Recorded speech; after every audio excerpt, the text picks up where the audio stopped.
Hi students, నేను మీ కిషోర్ సార్ని. అందరు ఎలా ఉన్నారు? అండ్ ఈరోజు మనం డిస్కస్ చేసిన టాపిక్ పేరు ఏజెస్, వయసులు. మనము రేషియో ప్రపోర్షన్ పార్ట్నర్షిప్ కంప్లీట్ చేసాము. దానికి కంటిన్యూషన్ టాపిక్ ఏజెస్ అన్నమాట. ఈ ఏజెస్లో చాలా సింపుల్. రేషియో ప్రపోర్షన్లో మనం ఏమైతే చెప్పామో అవే మోడల్స్ పార్ట్నర్షిప్లో చూసాము, అవే మోడల్ ఇప్పుడు మనం ఏజెస్లో చూస్తున్నాం అంతే. ఈ మూడు టాపిక్స్కి, ఈ 3 టాపిక్స్కి నువ్వు మెయిన్ గుర్తుపెట్టుకోవాల్సిన పాయింట్ అంటే రేషియో అనేది ఎక్కడ ఉంది అని చూసి ఆ రేషియో అండర్లైన్ చేసి పెట్టుకుంటే చాలు. ఓకేనా? అదే. So at present ages ratio of A B and C 2:3:4, 2:3:4 అన్నాడు. అంటే ఏ అంటే 2 పార్ట్స్, బి అంటే 3 పార్ట్స్, సి అంటే 4 పార్ట్స్. ఏ 2 భాగాలు, బి 3 భాగాలు, సి 4 భాగాలు. ఇది 2 పార్ట్స్, ఇది 3 పార్ట్స్, ఇది 4 పార్ట్స్. అంటే 2 + 3 అంటే ఎంత? 5, 5 + 4 అంటే ఎంత? 9. అంటే మొత్తం భాగాల యొక్క విలువ 9 భాగాలు. 9 భాగాలకి 81 అయితే, 9 పార్ట్స్కి 81 అయితే, find the percentage of A అన్నాడు కదా. ఏ అంటే ఎన్ని భాగాలు ఉంది ఇక్కడ? 2 పార్ట్స్ కదా. ఆ 2 పార్ట్స్ కనుక్కుంటే చాలు. అదే 9 భాగాలు 81 అయితే 2 భాగాలకి ఎంతో కావాలి. 9 81లో 9 సార్లు పోతే ఇది 2 9 సార్లు పోతుంది. 2 9లు ఎంత అంటే 18. 9 × 9 అంటే 81 కాబట్టి 2 × 9 అంటే ఎంత? 80. నేనేమనంటే ఏజెస్ యొక్క టోటల్ అనేది సమ్ ఆఫ్ ద పార్ట్స్కి ఈక్వల్ చేస్తే చాలు, మనం ఆటోమేటిక్గా లెక్క చేయొచ్చు అని చెప్పాను అంతే. సో 9 9 81 కాబట్టి 2 9 ఎంత? 18. సపోజ్ ఇక్కడ మనకి ఇంకొక లెక్క చేద్దాము. At present ratio between ages of A B and C's, for example ఇక్కడ 2:3:4 అనుకున్నా, ఇక్కడ వాడు 3:4:5 అన్నాడు. దేర్ సమ్ ఈజ్ 108 అన్నాడు. Find the percentage of A అన్నాడు అనుకో. Find the percentage of A అన్నాడు. ఏ అంటే 3 పార్ట్స్, బి అంటే 4 పార్ట్స్, సి అంటే 5 పార్ట్స్. అంటే ఇది వయసుల మొత్తం కాబట్టి ఇక్కడ కూడా భాగాలు మొత్తం చేయాలి అంతే. భేదం అంటే మైనస్ చేయాలి, లబ్ధం అంటే ఇంటూ చేయాలి, ప్రొడక్ట్ అంటే ఇంటూ చేయాలి, సమ్ అంటే ప్లస్ చేయాలి, డిఫరెన్స్ అంటే మైనస్ చేయాలి. ఇక్కడ మెన్షన్ చేసినప్పుడు ఏమేమి మెన్షన్ చేస్తారు? దే సమ్ ఈజ్ అన్నాడు కదా, అంటే వాటి యొక్క మొత్తం అన్నాడు. మొత్తం అన్నాడు కాబట్టి ఇక్కడ కూడా భాగాన్ని ప్లస్ చేయి. 3 + 4 అంటే 7, 7 + 5 అంటే ఎంత? 12. మొత్తం 12 భాగాలకి ఇదెంత? 108 అయితే, 12 పార్ట్స్కి 108 అయితే, 12 భాగాలకి 108 అయితే, find the percentage of A. A యొక్క వయసు ఎంతో కావాలా? ఏ అంటే ఎన్ని భాగాలు ఉంది ఇక్కడ మనకి? 3 భాగాలు ఉంది. ఆ 3 భాగాలకి ఎంత? 12 భాగాలకి 108 అయితే 3 భాగాలకి ఎంత? 12 108లో ఎన్నిసార్లు పోతుందో చూడు. 12 అనేది 108లో ఎన్నిసార్లు పోతుంది? 9 సార్లు పోతుంది. కాబట్టి ఇది కూడా 3 9లు చేయండి. వాల్యూ ఈక్వల్స్ ఎంత? 27 ఇయర్స్, 27 సంవత్సరాలు మన ఆన్సర్. వయసుల మొత్తం అనేది భాగాల మొత్తానికి సమానం. అంటే 12 9 108 కాబట్టి 3 9లు ఎంత అంటే 27. 3 3 9 ఎంత? 27. ఇలా అంటే ఇక్కడ సమ్ ఆఫ్ ద ఏజెస్ అనేది sum of the parts equal చేస్తే వచ్చేది మన automatic answer. Next ages of A B and C యొక్క రేషియో ఇచ్చాడు వాడు 3:5:7. అండ్ ది సమ్ ఈజ్ ఎంత అన్నాడంటే ఇది 135. Find the age of A. Find the age of ఏ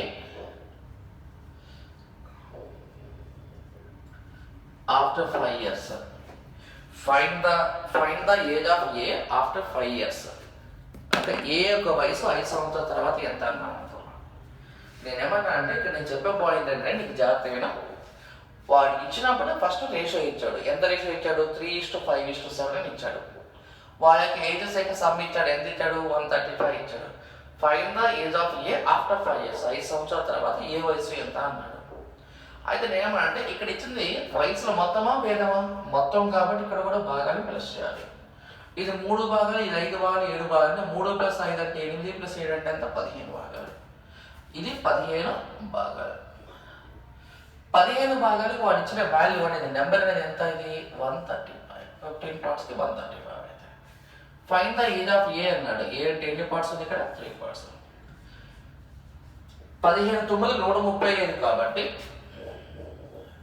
3 9 చేయండి ఎంత 27 సంవత్సరాలు. 3 into 9 అంటే ఎంత అంటే 27. 3 into 9 అంటే ఎంత 27. 15 9s 135 కాబట్టి 3 9s ఎంత 27 years.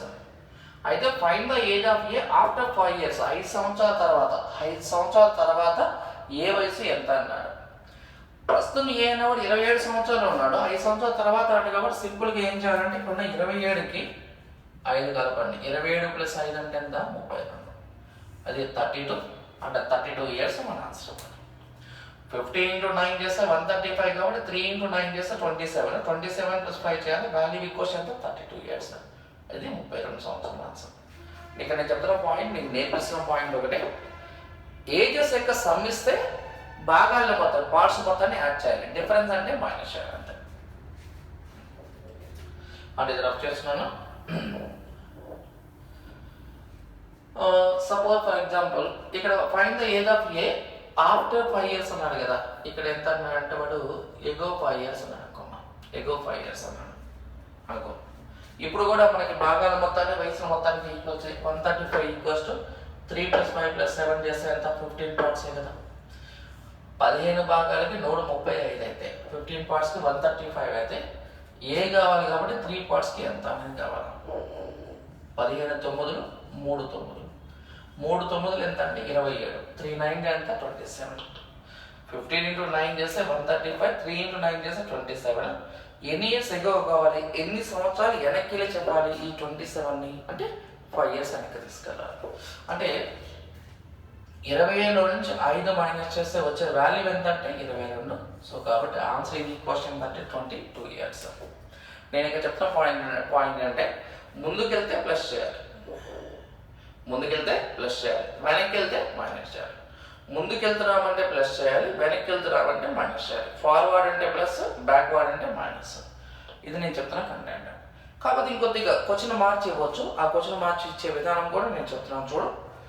Okay, at present ratio between ages of A, B and C is 3:5:7 and their average age is అన్నాడు. And their average age is ఒక 60 years అన్నాడు. Find the age of A. Find the age of A అని అడిగాడు. At present the ages of A, B and C is 3:5:7 and their average age is 60 years. Find the present age of A అన్నాడు. ఇక నేను చెప్తున్న point చూడమ్మా, ఇక్కడ మనకి average ఎంత అన్నాడు 60 ఇయర్స్, 60 సంవత్సరాలు. నీకు ఒకటే విషయం గుర్తుపెట్టుకో, సగటు కనుక ఇస్తే సగటుని మొత్తంలోకి మార్చుకొని తీసుకోవాలి. 60 సంవత్సరాలు సగటే కదా, 60 సంవత్సరాలు సగటు ఎంతమందిది, ఏ అనేవాడిది, బి అనేవాడిది, సి అనేవాడు, ముగ్గురు ఉన్నారు. సగటుని మొత్తంలో మార్చాలంటే నెంబర్తో మల్టిప్లై చేయాలని చెప్తున్నాను. ఇక్కడ ఉన్న ఈ 60 ఉంది కదా, ఆ 60 into 3 చేయి. ఎందుకు into 3 చేస్తున్నాము, ముగ్గురు కాబట్టి. 63 ఎంత అంటే 180, 63 ఎంత అంటే 180, 180లో ఈడు 3 పార్ట్స్, ఈడు 5 పార్ట్స్, 7 పార్ట్స్ అన్న వాడికి మొత్తం ఎన్ని పార్ట్స్, 15 పార్ట్స్, మొత్తం 15 భాగాలు. 15 భాగాలు 180 అయితే find the percentage of A అన్నాడు కాబట్టి 3 భాగాలకి ఎంత. 15 12 180 కాబట్టి ఇది 3 12 చేయాలి, 3 12 వాల్యూ ఈక్వల్స్ ఎంత అంటే 36. 15 12 180 కాబట్టి 3 12 ఎంత అంటే 36 ఆన్సర్ అన్నమాట. 15 into 12 చేస్తే 180 కాబట్టి 3 into 12 చేస్తే వాల్యూ ఈక్వల్స్ ఎంత 36, 36 సంవత్సరాలు మన ఆన్సర్. ఇక్కడ మనం కొత్తగా నేర్చుకున్న పాయింట్ ఏంటి, ఏజెస్ యొక్క యావరేజ్ ఇచ్చినప్పుడు యావరేజ్ని టోటల్లో కన్వర్ట్ చేయాలి. సపోజ్ మనకి at present ages ratio of A B and C's ఇలా ఇచ్చాడు. ఫర్ ఎగ్జాంపుల్ ఎలా ఇచ్చాడంటే ఇది 2:3:5 అన్నాడు. 2:3:5 అన్నాడు. And their average age is 30 years అన్నాడు. And their average age is 30 years. అయితే find the age of A అన్నాడు. Find the age of A, A యొక్క వయసు ఎంత అన్నాడు. ఇప్పుడు నీకు ఒకటే టార్గెట్, అక్కడ ఇచ్చిన యావరేజ్ కాబట్టి యావరేజ్ని we need to convert into total. యావరేజ్ని టోటల్లో కన్వర్ట్ చేసుకోవాలి. ఇప్పుడు ఎంత యావరేజ్ ఇచ్చాడో అప్లై చేసుకో. ఇక్కడ యావరేజ్ 30 ఇయర్స్ కదా, 30 ఇంటూ ఎంతమంది ఉన్నారు, ఏ అనేవాడు, బి అనేవాడు, సి అనేవాడు ముగ్గురు ఉన్నారు. 33గా చేయాలా, 33 ఎంత అంటే 90. 30 ఇంటూ 3 చేసి ఎంత 90. ఇది 2 భాగాలు, ఇది 3 భాగాలు, ఇది 5 భాగాలు. 5 ప్లస్ 3 అంటే 8, 8 ప్లస్ 2 అంటే ఎంత 10 భాగాలు. ఇక 90 ఎలా ఫామ్ అయిందంటే average we need to convert into total. సగటుని మనం మొత్తంలో మార్చుకున్నాం అంతే కదా. సగటు 30 ఇచ్చాడు, ఎంతమంది ఉన్నాడు, ఏ అనేవాడు, బి అనేవాడు, సి అనేవాడు ముగ్గురు ఉన్నారు. 30 ఇంటూ 3 చేస్తే 90. ఇది వయసులో మొత్తం కాబట్టి భాగాల మొత్తాన్ని సమాధానం చేయాలా. అంటే 2 భాగాలు ప్లస్ 3 భాగాలు ప్లస్ 5 భాగాలు 10 భాగాలు. 10 భాగాలు 90 అయినప్పుడు ఫైండ్ ద పర్సెంటేజ్ ఆఫ్ ఏ కావాలి. ఏ అంటే ఎన్ని భాగాలు ఉంది ఇక్కడ చెప్పు నాకు. ఇది 2 భాగాలు ఉంది. ఆ 2 భాగాలకి ఎంతో కావాలి. 10 భాగాలు 90 అయితే 2 భాగాలకి ఎంత. క్యాలిక్యులేషన్ లో 10 9s 2 9s. వాల్యూ ఈక్వల్ ఎంత 8. 19 90 కాబట్టి 2 9 ఎంత అంటే 18. 2 9 18. 10 ఇంటూ 9 చేస్తే 90 కాబట్టి 2 ఇంటూ 9 అంటే ఎంత 18. 18 మన ఆన్సర్. మీ అందరికి అర్థమైంది అనుకున్నాను. ఇక్కడ మనం నేర్చుకున్న పాయింట్ అంటే యావరేజ్ కనుక ఇస్తే టోటల్లో కన్వర్ట్ చేయాలి. ఇంకా ఎలా అయినా ఇవ్వచ్చు. నీకు క్వశ్చన్ అడిగేటప్పుడు ఇంకా వేరే ప్రాబ్లమ్స్ ఏదైనా సరే మనం మెన్షన్ చేయొచ్చు. For example let us suppose నీ చూడు at present ages of ratio of A, B and C. At present ages of the ratio of ages of A, B and C is 2:3:5 అనేది ఇచ్చాడు. And A, B difference is 12 years. Find the present age of A అన్నాడు. Find the present age of A. Find the present age of A అన్నాడు. At present ratio between ages of A, B and C is 2:3:5. A and B యొక్క difference is 12 years. అయితే find the present age of A అన్నాడు. ఇక్కడ difference అన్నాడు కదా. Difference అంటే minus plus. Difference is nothing but minus కాబట్టి 2 భాగాలకి 3 భాగాలకి మధ్య minus చేయాలి. 2 parts కి 3 parts కి మధ్య డిఫరెన్స్ చేస్తే అంత 1 part కదా. ఆ 1 part కి 12 years అయితే ఏ కావాలి కాబట్టి 2 parts కి ఎంతో కావాలి. ఒక భాగానికి 12 అయితే 2 భాగాలకి ఎంతో కావాలి. 1 part 12 అయితే 2 parts కి ఎంతో కావాలి. ఆ వాల్యూ అనేది ఎంత వస్తుంది, ఇది 24 years ఆన్సర్. ఒక భాగానికి 12 అయితే 2 భాగాలకి ఎంత అంటే 24. ఎందుకు 2 కనుక్కున్నామంటే వీ వాంట్ ఏ మాత్రమే కావాలి కాబట్టి ఆ ఏ యొక్క భాగాల యొక్క సంఖ్య మనకు కనుక్కుంటే చాలు. అంటే ఒక భాగం అనేది ఎలా ఏర్పడింది, లేదా 2 భాగాలు ఇది 3 భాగాలు అంటే 2 భాగాలు 3 భాగాల మధ్య భేదం ఎంత, ఒక భాగమే కదా. ఆ 1 part 12 అయితే 2 parts కంటే 24 అనేది మన ఆన్సర్. ఒకవేళ బి అడిగాడు అనుకో, బి అంటే ఎన్ని పార్ట్స్ ఉంది ఇక్కడ 3 parts. ఆ 3 parts డిటర్మైన్ చేయండి. సి కావాలనుకో 5 parts డిటర్మైన్ చేయండి. ఓకే. ఒకవేళ ఏకి సికి మధ్య ఉన్న భేదం కావాలనుకోండి, 2 భాగాలకి 5 భాగాల మధ్య భేదం చేయండి. 2 parts కి 5 parts మధ్య డిఫరెన్స్ ఎంత 3 parts కాబట్టి ఆ 3 parts కనుక్కో. ఇలా నువ్వు ఏ ప్రాబ్లం ఇచ్చినా సరే ఫస్ట్ ఇక్కడ ఈ వీడియోస్ అన్ని కూడా ఏంటంటే ఫస్ట్ బేసిక్స్ అన్న, నీకు ఉన్న దానిలో బేసిక్స్. మనము ఆ బేసిక్స్ ఫస్ట్ కరెక్ట్గా నీకు ఎగ్జాక్ట్గా వస్తేనే నెక్స్ట్ మనకి ఇంప్రవైజేషన్ చేసుకోవడానికి బాగుంటుంది. మీ అందరికి ఫస్ట్ పార్ట్ 1 అర్థమైంది అనుకున్నాను. నెక్స్ట్ పార్ట్లో మనం కలుద్దాం. Thank you.